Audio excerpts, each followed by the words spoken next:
very big up from my table there. So a couple of people were asking me earlier, how did the idea for the challenge come about?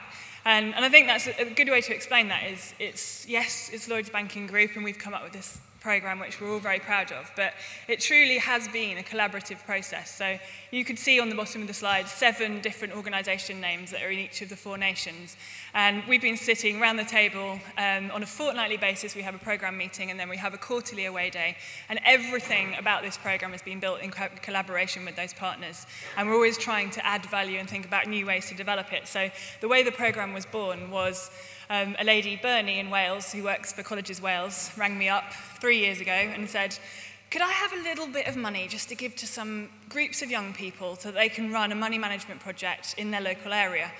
And I thought, well, that sounds like a really good idea. How about we take that and scale it up into a really big competition?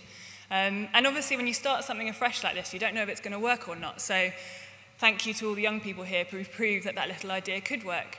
But we don't really want to stop there. So I'm sure all of you today have been listening to these projects and thinking, and you're all great business minds sitting out there, you're all thinking, God, that project sounds really good. Imagine if they had a little bit of this and a little bit of that. It could become nationwide, or it could become bigger. So when I went round to the national finals this year in April, we announced to all of the finalists that we'd be awarding legacy grants this year. So we will be offering to the 40 top teams, so that's all of the national finalists in the 4 nations, to apply for a legacy grant of £1,000. So this year they got £500. Next year they would get £1,000, so they could scale up their ideas and really take them to the next level.